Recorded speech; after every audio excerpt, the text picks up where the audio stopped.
Hello good people, it's Rob Lee. I'm going to do a video for you called Killing Jesus Again.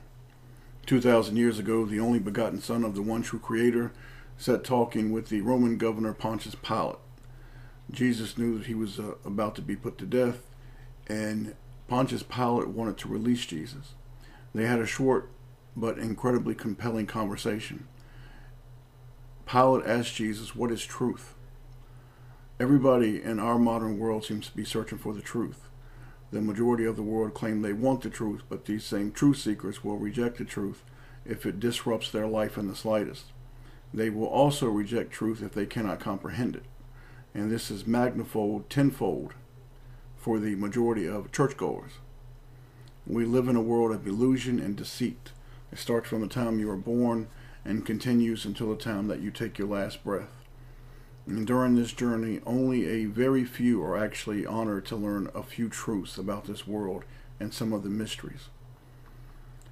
Would the same monsters and their trained hounds of today kill Jesus the Christ if he were alive? How would the so-called truth seekers and those who claim they seek justice, equality, and freedom of speech, how would they do if they encountered truth in flesh? Well, let's look back and then we'll bring it up to the modern times. The kidnapping, trial, and murder of Jesus the Christ is a subject that is very rarely ever taught. In fact, not much about the truth of Jesus, the scriptures, or accurate history is taught anyplace. The reason being is that the money masters have control over the churches, academia, and society. The technology that we are using to communicate now was under the control of the serpent and his family. However, our Father in his infinite mercy will allow his children to have a platform if he chooses, and it's nothing the devils can do about it.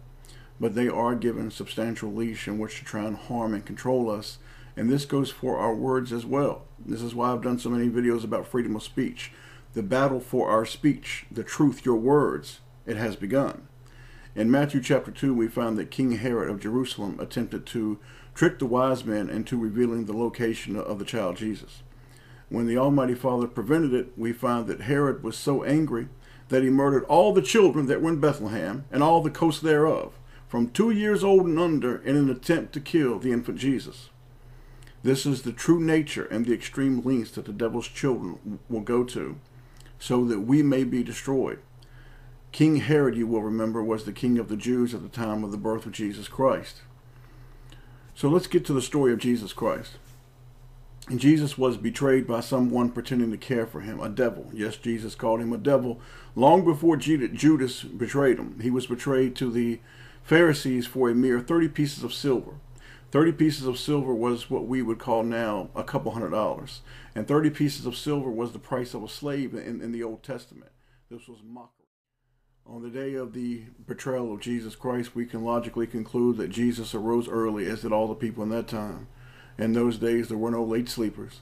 By the time that Jesus had been betrayed, he'd probably been up for around 16 to 18 hours, and he was tired. He was also nervous and scared. Yes, Jesus the Christ was afraid. Jesus the Christ prayed to his Father for strength and went so far as to ask if he could avoid the hell that he was getting ready to face. Matthew 26:38, Mark 14:34, and Luke 22:41. Jesus makes it emphatically clear that he chose his Father's will to be done. His Father's will. From the time of his birth until his death, our King was setting an example for us to follow. Our will does not come before the will of our Father. As children of the kingdom, we must always seek to do our Father's will. The pain that Jesus Christ endured was for you and I. Jesus the Christ chose to lay down his life. He had power to lay it down, and he had the power to take it back. John 10:15 through 18. None of these wretched devils had the power to kill Jesus Christ. He allowed them to do so because of us. He was kidnapped. He was taken late at night in secret because these devils, they work in secret. He was taken at night because they did not want the people to know. Because remember, the people probably would have risen up and killed these monsters because they knew they wanted to make Jesus king. They understood this was the Messiah. He was beaten, spat on, and degraded. He was given a short and corrupt trial that would make even the most corrupt legal system look good. After spending the night going before the Jewish authorities, he was brought before the Roman governor Pontius Pilate. Now, Pontius Pilate was afraid of Jesus, and he tried many times to set him free, but the Babylonians kept saying no. They said, let his blood be on us and our children. You don't have to worry, it is. Pontius Pilate even went so far as to try to have another man, Barabbas, crucified in the place of Jesus, again, only to have the Babylonians say, no, we want Jesus to die.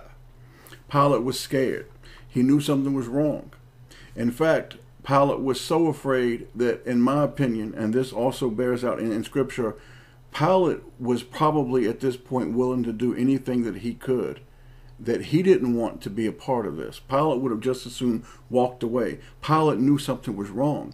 Remember, Pontius Pilate's wife, the Scriptures recorded, had dreams about Jesus the Christ and told her husband to leave him be. Eventually, Pilate, out of fear, turned Jesus over to the Babylonians, but not before washing his hands of the blood of this innocent man. From the moment he was betrayed until his death, Jesus Christ was physically and mentally abused. By the time they led him to his death, he had not slept for 30 plus hours, and he was beaten and exhausted. He was beaten so profusely that the flesh was removed. Our king was so severely beaten and exhausted that he did not have the strength to carry the tree that was used to crucify him on. He needed help to carry it, because he'd been beaten so much and he was so tired. He not slept in about a day and a half, and he'd been kept up all night. It's called sleep deprivation. It's a form of torture. He had 5 to 7 inch spikes pounded into his wrists and ankles that were used to hold him up on a tree, only to die by suffocation. No, Jesus the Christ did not die from his wounds. As horrific as they were, no, our king suffocated to death. I can hardly think of a worse fright and a worse pain to know that you are not able to breathe and you are going to slowly suffocate and die. Some wretched devils made a crown of thorns and planted them firmly upon his head in the shape of a crown to mock him even more. Everyone who followed Jesus the Christ was scared and helpless. Many followed from a distance, and others left entirely for fear of being killed themselves. His closest friends have deserted him, except for just a very few, and most of them were women. Yes, the women seem to have had more courage than the men.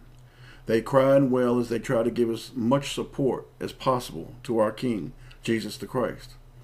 While enduring his murder, his mother is there, Mary, and she's there to watch him die.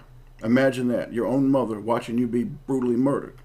She is witnessing her son be tortured to death right in front of her own eyes.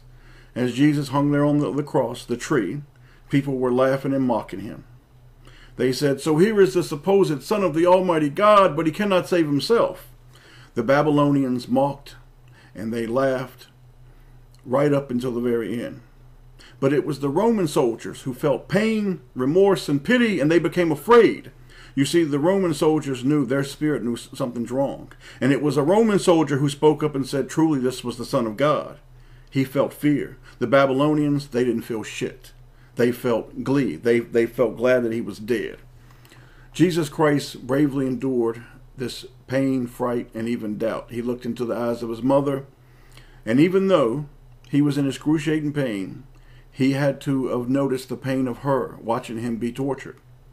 Jesus is slowly starting to die now. He's losing his breath. Crucifixion is one of the worst forms of torture possible. For Jesus to breathe, he would have had to stand up on his spikes that were in his ankles. He was suffocating to death. This is why the soldiers would break the legs of the crucified people to speed up the death. But the Father would not allow them to break the legs of his Son. No, this was prophesied. No, it will not happen. Jesus was thirsty, and it probably took all that he had to ask for a drink of water. A soldier dipped a sponge in vinegar and attached it to a reed and put it to Jesus' mouth. The mockery continued right up until his final breath. The Gospel of Luke tells us that Jesus spoke from the cross, the tree, and he asked his Father to forgive those who did not understand what they were doing and whom they were actually murdering.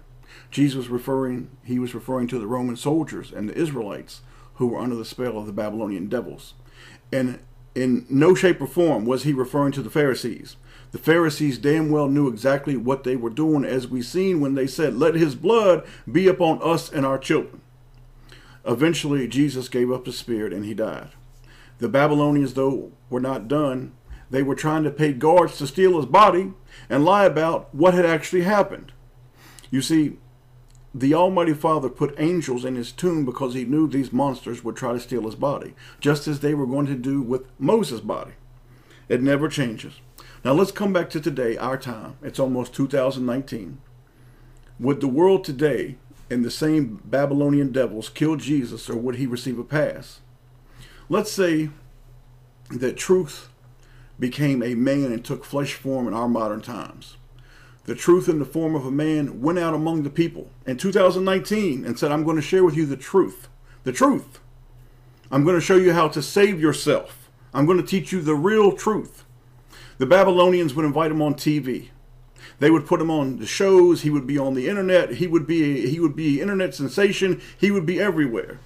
How long do you think it would take before the same monsters who killed him the first time would convince their hound dogs, their hounds, you see, their followers to turn on the truth and kill him?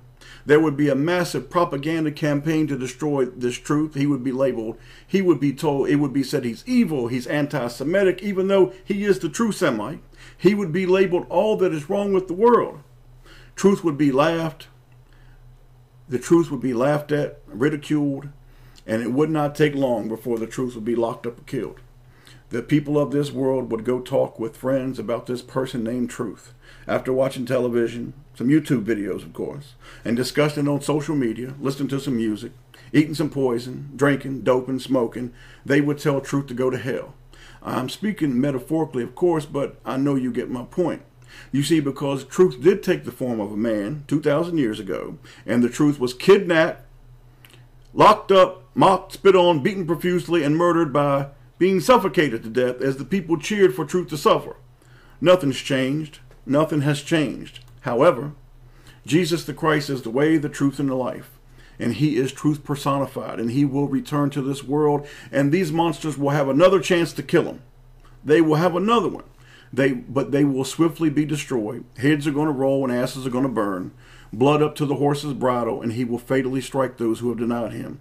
He will rule what's left with a rod of iron, and we will rule with him. This is your reward. This is why you will be kings and priests. This is why you will be rulers. You are going to co-rule with him. That's what the word Israel means. That's what it means. You're going to co-rule with your Creator. Revelation 19:14 through 19. So whenever you hear some jackass who claims they're seeking the truth, grin at them. They don't know the truth. And if they met the truth, they'd be talked into killing the truth. Jesus is the truth that opens up all other doors of truth. You're never going to find any kind of truth unless you start with him. Everything has to filter through him.